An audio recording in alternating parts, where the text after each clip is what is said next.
देखिए आज का यह जो समय है ना, बहुत अच्छा समय है। आप सब लोग सुबह प्रातःकालीन प्रवचन में उपस्थित होते हैं।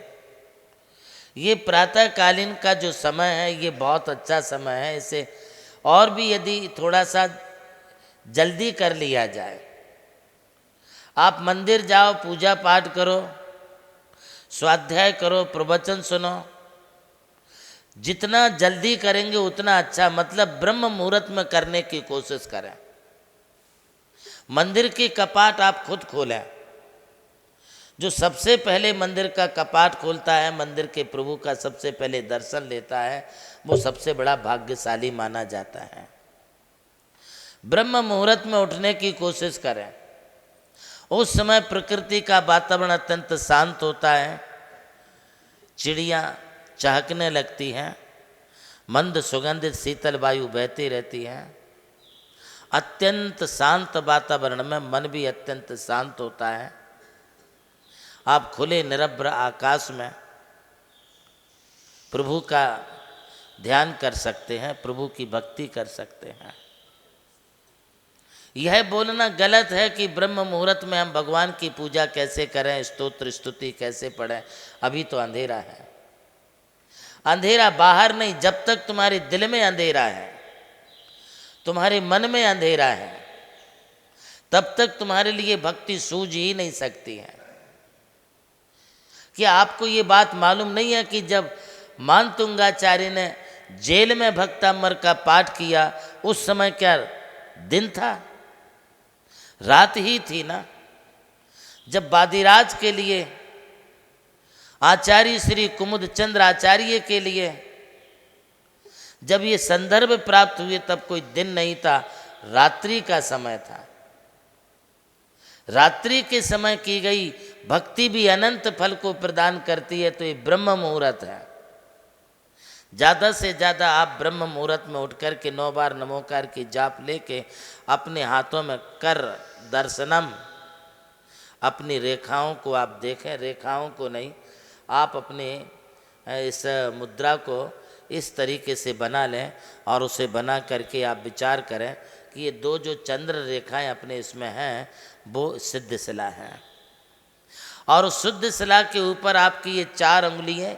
1 अंगुली के 3 पोर हैं, 4 अंगुलियों के 12, इसके भी 12, कुल मिला करके 24 पोर हो गए। आप उसमें अब क्रम क्रम से जो हैं 24 तीर्थंकर हमारे सिद्ध शिला के ऊपर विराजमान हैं, उन्हें मेरा नमस्कार हो, ऐसा आप बोलें। हाथ जोड़ लें। अभी आप देखेंगे 5 अंगुलियां हमारे लिए दोनों साइड से दिखाई पड़ती हैं। उसमें भी आप अरिहंत सिद्धाचार्य उपाध्याय सर्वसाधु, ये पंच परमिष्टि हैं। ऐसा विचार करके पंच परमिष्टियों को हमारा नमस्कार हो। ये 10 धर्म के प्रतीक हैं। 10 अंगुलियां हमारा उत्तम क्षमादि 10 धर्म के लिए नमस्कार हो। ऐसा विचार करते हुए आप पहले नमस्कार कर लें। उसके बाद आपकी नाक का जो स्वर चल रहा है, यदि दाहिना स्वर चल रहा है तो आप अपने पलंग से पहले दाहिना पाँव नीचे रखें, और यदि आपका बायां स्वर चल रहा है तो आप बायां पाँव नीचे रखें। आपके सारे कार्य दिन भर सफल होते रहेंगे। यह भी संदर्भ में बताना चाहूँगा कि जब आप अपने घर से बाहर निकलते हैं, जो स्वर आपका चालू है वही पाँव आप आगे रखें, 7 पाँव आगे जाएं, आप नमोकार लें। इसके बाद आप कहीं भी प्रवास कर जाएं, आपके लिए कोई तकलीफ नहीं होगी, दिन अच्छे से व्यतीत होगा। अब बात मैं आपके लिए कर रहा हूँ ब्रह्म मुहूर्त की। ब्रह्म मुहूर्त का समय तो रात्रि का अंतिम पहर होता है, वो 3 बजे से 6 बजे का समय है। इसमें आप उठ जाते हैं तो बहुत अच्छी बात है, नहीं तो आप 3 की बजाय 3:30, 4 बजे, 4:30 बजे, 5 बजे तो किसी हालत में आपको अपना बेड छोड़ ही देना चाहिए। आप अपना बिस्तर छोड़ दें, नहा धो करके आप अष्टद्रव्य की सामग्री लेकर के खुद मंदिर में जाएं। यदि नहीं पहुंच पाए हैं तो घर पर ही आप अपना पूजा पाठ आदि का उपक्रम करें। किंतु आजकल बड़ी विडंबना पैदा हो गई, आपने घर में सारी व्यवस्थाओं को बना रखा है, यहाँ तक कि आपके लिए अब कहीं बाहर टॉयलेट बाथरूम बाहर नहीं जाना, वो भी आपने घर में बना लिया। आपका किचन है, डाइनिंग हॉल है, ड्राइंग हॉल है, बेडरूम है, बच्चों के स्टडी रूम है। यदि कोई मेहमान आ जाते हैं तो उनके लिए आपने गेस्ट रूम भी बना रखा है। यदि तुम्हारे घर पर कभी कोई मुनिराज आ जाए, कोई तुम्हारे यहाँ पूजा पाठ का अवसर हो, तो क्या आपने अपने घर में भगवान के लिए कोई स्थान बनाया है? भगवान के लिए स्थान बनाना, इसी को गृह चैत्यालय कहते हैं। ये गृह चैत्यालय के बनाए रखने से, गृह चैत्यालय घर में होने से अनेक प्रकार की अशोभनीय अशुभ घटनाओं से अपन बच जाते हैं। उनके बेटा बहुएं पोता पोती ऐसा कोई काम नहीं करते हैं जिसके कारण उनके परिवारजनों के लिए नीचा देखना पड़े। इसलिए गृह चैत्यालय एक बहुत अच्छी चीज़ है।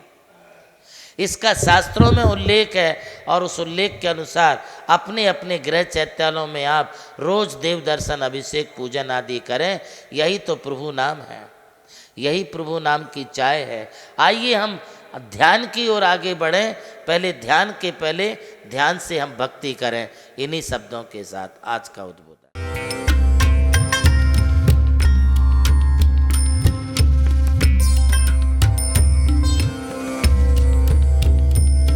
जैन धर्म केवल धर्म नहीं, जन जन का धम है। यही है इस धर्म की संस्कृति।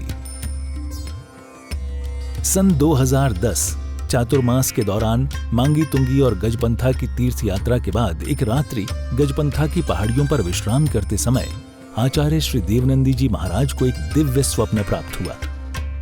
स्वप्न में उन्होंने देखा कि एक ऐसा तीर्थ जिसकी कोई कल्पना भी नहीं कर सका था, एक ऐसा स्थान जहां पंच परमेष्ठियों की भव्य मूर्तियां हों, एक ऐसा समव शरण जो समर्पित हो जैन धर्म की शाश्वत परंपरा को। उस दिव्य संकेत को जीवन में उतारने के लिए आचार्य श्री कुंथलगिरी की ओर विहार पर निकल पड़े।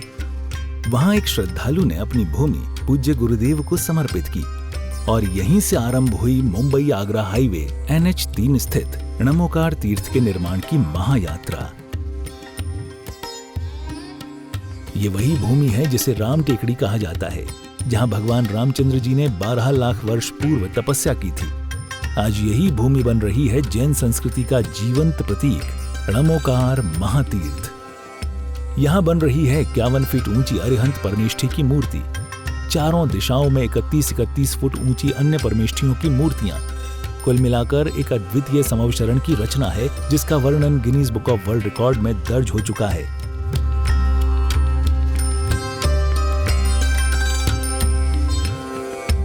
इस भव्य मंदिर जी में स्थापित किए जा रहे हैं 24 तीर्थंकरों के 24 मंदिर, पंचमेरु, नंदीश्वर द्वीप, नवदेवता और 64 रिद्धि मंदिर, सप्तऋषि मंदिर और गोमटेश्वर बाहुबली, संवेद शिखर जी की झलक और क्षेत्रपाल मंदिर।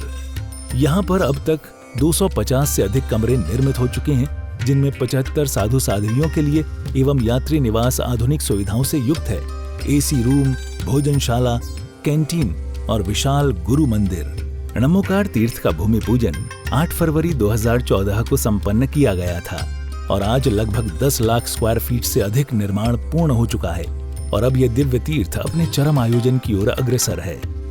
2026 में जिन शासन के वरिष्ठतम आचार्य परम पूज्य साधना सम्राट गणाधिपति गणधराचार्य श्री कुंथु सागर जी महाराज के सानिध्य में एवं परम पूज्य प्रज्ञा श्रवण सारस्वताचार्य श्री देवनंदी जी महाराज की प्रेरणा एवं निर्देशन में 400 से अधिक साधुओं की उपस्थिति में आगामी 6 से 13 फरवरी 2026 में णमोकार तीर्थ का भव्याति भव्य अंतर्राष्ट्रीय पंचकल्याणक प्रतिष्ठा एवं महामस्तकाभिषेक महोत्सव का आयोजन होने जा रहा है। खुल रहा है पुण्य का द्वार, जो करेगा भव पार।